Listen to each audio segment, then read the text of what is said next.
So now students, another application comes now, this venturimeter.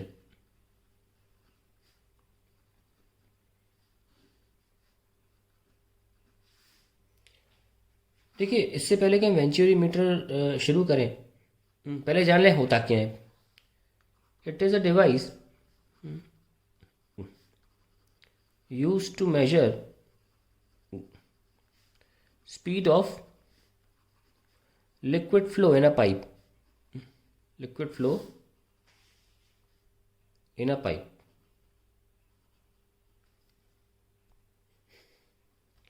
ठीक है, तो ये तो उसका फंक्शन है, पर एक बहुत इंपॉर्टेंट बात पहले बात कर, वही उसका यूज़ होगा. तो कंटिन्यूटी इक्वेशन को निकालते हैं. वो क्या है continuity equation? A1 V1 equals to A2 V2, यानी कि एरिया वेलोसिटी का सीधा रिश्ता नहीं है. ऐसे लिखना नहीं चाहिए, वेलोसिटी का एरिया से लिखना चाहिए. ठीक है, क्योंकि एरिया कम है तो वेलोसिटी ज़्यादा हो जाती है. ऐसा नहीं होता कि वेलोसिटी ज़्यादा तो एरिया कम हो जाता है, ऐसा नहीं होता ना. खैर, दोनों में फ़र्क होता है. तो V प्रोपोर्शनल टू 1/A है. एक तो ये बात आप जान के चलिए. दूसरी बात, बर्नौली थ्योरम कहता क्या है? बर्नौलीज थ्योरम वो कहता है कि pressure energy per unit volume per unit time, kinetic energy per unit volume per unit time, gravitational energy per unit volume per unit time is a constant. वो ये कहता है. अगर कुछ एग्जाम्पल्स में ये देखा जाए कि वो जो दो पॉइंट्स हैं जहाँ पर ये बर्नौली एप्लीकेशन लगाई जाती है कि इधर और उधर पाइप में दो जगह लगाते हैं ना हम किसी भी क्रॉस सेक्शन पे, मान लेते हैं कि ट्यूब हॉरिजॉन्टल है, ज़मीन से बिल्कुल हॉरिजॉन्टल है, तो ऐसे में दोनों की हाइट हो जाएगी सेम और ये चीज़ हो जाएगी कैंसिल. तो हम बोल सकते हैं कि 1/ρ V² इज़ अ कांस्टेंट. कहने का मतलब ये है कि अगर मेरा पाइप ऐसे ही रखा हुआ है और ये ज़मीन है, तो इस एंड पर जो हाइट है और इस एंड पर जो हाइट है वो तो सेम ही आएगी ना, इसलिए मैंने कैंसिल कर दिया इसको. अब pressure energy per unit volume per unit time, kinetic energy per unit volume per unit time, इनका सम कांस्टेंट आ रहा है. क्या मतलब हुआ इसका? इसका मतलब हुआ जिन रीजन्स में, regions which have high pressure, which have high pressure, there kinetic energy is lower and vice versa. क्योंकि जिस फैक्टर से ये गिरेगा उसी फैक्टर से, फैक्टर नहीं, जिस क्वांटिटी से ये कम होगा उसी क्वांटिटी से इसको बढ़ना ज़रूरी है, क्योंकि इन दोनों का एडिशन जो है वो कांस्टेंट है. फैक्टर मैंने इसलिए बोला, फैक्टर मतलब होता है मल्टीप्लाई, क्वांटिटी से कम मतलब प्लस माइनस, वो यहाँ प्लस माइनस चल रहा है, मल्टीप्लाई नहीं. तो regions which have high pressure there kinetic energy is lower and vice versa. इसका मतलब जानते हैं क्या होगा? आपको थोड़ा तुरंत यकीन नहीं होगा इस बात का. आपने कभी तो पेड़ में पानी दिया ही होगा पाइप के थ्रू. तो आप क्या करते हो, आप पानी दबा देते हो तो पाइप की पानी की पतली धारा निकलती है ना. इसे आपने कंप्रेस कर दिया पाइप को, ये पाइप है और आपने इसको दबा दिया अपने हाथों से, तो क्या होता है, पतली धारा निकलती, एरिया कम, वेलोसिटी ज़्यादा हो जाती है. अकॉर्डिंग टू कंटिन्यूटी इक्वेशन आपने दबाकर क्या किया, एरिया को कम किया, वेलोसिटी ज़्यादा हो गई, यानी कि इस जगह पर काइनेटिक एनर्जी क्या हो गई, इंक्रीज. तो भाई साहब जो पानी निकल रहा है ना वो कम प्रेशर पे है. समझ रहे हो मेरी बात? जो पानी निकल रहा है वो कम प्रेशर से निकलता है, वो ज़्यादा काइनेटिक एनर्जी से निकलता है. थोड़ा आपको बात समझने में थोड़ा टाइम लगेगा. बचपन से अभी सोचते आ रहे हो यार प्रेशर बढ़ाना, आपने दबाया पानी, वो प्रेशर नहीं बढ़ रहा है, प्रेशर कम हो रहा है. बढ़ क्या रहा है, काइनेटिक एनर्जी.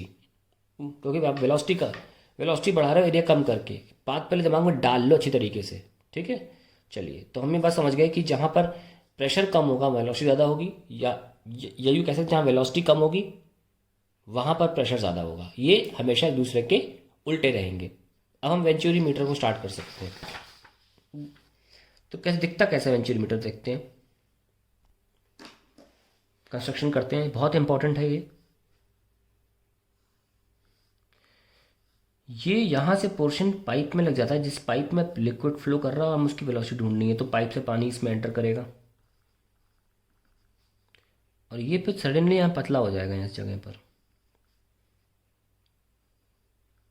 इसे, इस रीजन को बोलते हैं कंस्ट्रिक्शन.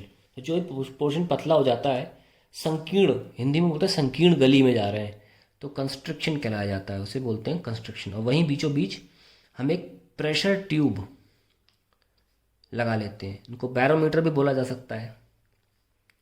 और फिर से जितनी जितनी जगह नहीं उतनी जगह से ही आप इसको उठा दीजिए ऊपर। ध्यान रखें कि ये एक लाइन में हो, तो पेंसिल से बनाएंगे तो बेटर रहेगा। ये लीजिए,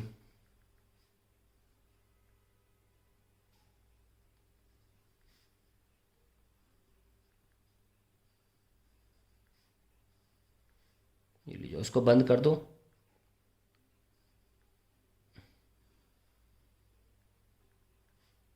ये उधर। तो एक तरह से क्या हुआ कि हमने पाइप के बीचों बीच इस डिवाइस को लगा दिया है। ओके। और यहाँ पे मैं पाइप बना दूँ, यहाँ पे एक पाइप होता है, सॉरी पाइप नहीं, बैरोमीटर। ओके, थोड़ा ऊंचा बनाइए इसको। तो ये हमने बना दिया आपके लिए, क्या कहते हैं इसको, वेंचुरी मीटर।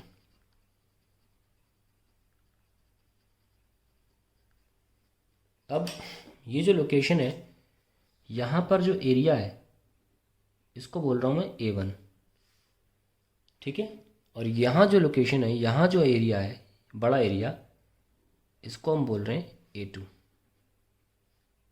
ओके, यहाँ एरिया A2 है। और आप बहुत अच्छी तरह नोटिस कर सकते हैं कि इन दोनों पोर्शंस की, यहाँ और यहाँ, ज़मीन से हाइट जो है वो सेम है। ये और ये दोनों सेम आ रहे हैं। तो ये रोजीएच वाला पोर्शन जो बर्नौली में का था वो यहाँ से कैंसिल हो जाएगा। लिखेंगे हम सारा ताकि आपको बर्नौली लगाना आए। अब जरा हम एक क्वेश्चन लिख लेते हैं, बर्नौली इक्वेशन ए पर। तो total energy per unit volume per unit time at 1 and 2 section, 1 and 2 are equal. Let's write, यहाँ पर और यहाँ पर P1 plus half rho V1 square plus rho जी एच, क्योंकि ये हाइट भी सेम है और ये हाइट भी सेम है, is equals to P2 plus half rho V2 square plus rho ji H. ये कैंसिल, ये ज़मीन से हाइट है। अब आगे बढ़ते हैं। हमको बहुत पता है कि यहाँ पर पतला है एरिया, तो यहाँ वेलोसिटी होगी ज़्यादा, 1 पे ज़्यादा वेलोसिटी होगी।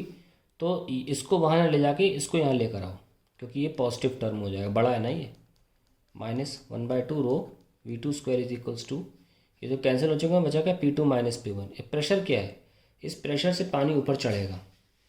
हाँ भाई, अभी प्रेशर वेलोसिटी ट्रेड ऑफ बताया था मैंने कि अगर आपका प्रेशर कम है तो एनर्जी ज़्यादा होगी, या अगर एनर्जी कम है तो प्रेशर ज़्यादा होगा। यहाँ पे क्या है, काइनेटिक एनर्जी ज़्यादा है तो यहाँ प्रेशर कम होगा। कम प्रेशर होने की वजह से पानी जो चढ़ेगा वो कम हाइट तक चढ़ेगा। ओके, और यहाँ पे एरिया ज़्यादा है, इसका मतलब यहाँ वेलोसिटी कम है तो यहाँ प्रेशर होगा ज़्यादा, तो ये ऊपर चढ़ेगा, ज़्यादा ऊपर तक। ओके, तो यहाँ पर प्रेशर जो होगा वो इस हाइट के अकॉर्डिंग देखा जाएगा। Let me call it H1। और ये जो कहाँ से गिन रहे हो, यहाँ से, और यहाँ से हाइट जो हम गिन रहे हैं वो है H2। यूज़ करते हैं, P2 क्या है, रो जी H2 माइनस रो जी H1, रो जी कॉमन लो, H2 माइनस H1। और ये H2 माइनस H1 जो है, ये इसको मैं H ले रहा हूँ, ठीक है। ये H2 माइनस H1 तो ये तो है। तो 3 लाइन डेरिवेशन हो जाता है, आपको याद होगा। थोड़ा ना एग्जाम में आप MP3 फाइल भेज रहे हो अपनी, लिख के तो भेज रहे हो, लिखने में तो 3 लाइन का ही है, ठीक है। सो यहाँ पे हम कॉमन ले सकते हैं 1/2 rho V1 square minus V2 square is equals to rho ji H. ये cancel, so V1 square minus V2 square is equals to 2GH ना। हमको तो अब आप खुद सोचिए, आपको निकालना है, क्या क्या निकालना है आपको। हमने लिखवाया था ना, वेंचुरी मीटर का काम होता है कि speed of liquid through pipe निकालना होता है। कौन सी स्पीड निकालना चाहते हो, V1 की V2, कौन सी निकालनी है हमें। हमें तो V1 निकालनी नहीं है, V1 तो हमने पतला करके वेलोसिटी बढ़ाई है, ताकि प्रेशर डिफरेंस आ सकते हो हम सॉल्व कर सकें, है ना। हमें वेलोसिटी ये मोटे वाली निकालनी, क्योंकि ये वेलोसिटी जो होगी वही पाइप में भी होगी, तो हमें V2 निकालना है। तो V1 को हटाना होगा। कैसे हटाओगे V1 को? कंटिन्यूटी इक्वेशन की मदद से। पन्ना पलट लेते हैं। क्या थी continuity equation? A1V1 equals to A2V2। So हटाओ V1 को, A2/A1 इंटू V2। तो अब इक्वेशन लिख लेते हैं। ये देखो ये रही। So we have V1 square minus V2 square equals to 2GH। V1 की जगह पुट करो, A2/A1 का स्क्वायर माइनस, सॉरी V2 का स्क्वायर भी होगा, minus V2 square is 2GH। आगे बढ़ाएं, V2 स्क्वायर हो गया A2/A1 का square minus 1 equals to 2GH, and finally V2 will be whole square root of 2GH upon A2/A1 square minus 1, and that is what we are looking for. Answer, velocity of the liquid in the tube. तो V2 आ गया। एक और चीज़ लगे हाथ निकाल ली जाती है इसमें, that is flow rate. Flow rate क्या होता है? ये Q। तो क्योंकि V2 निकाला तो आप A2 V2 से निकाल लो, बात एक ही है, इससे निकाल उससे, लेकिन V2 आ चुका है, इसे आपको A2 को मल्टीप्लाई करना है। करें, A2 किया मल्टीप्लाई 2GH अपॉन A2/A1 का स्क्वायर माइनस 1। इसे फॉर्मूले को ऐसे ही रहने दें, रचना छाड़ी ना करें इसके साथ। ये हमारा फ्लो रेट भी आ गया।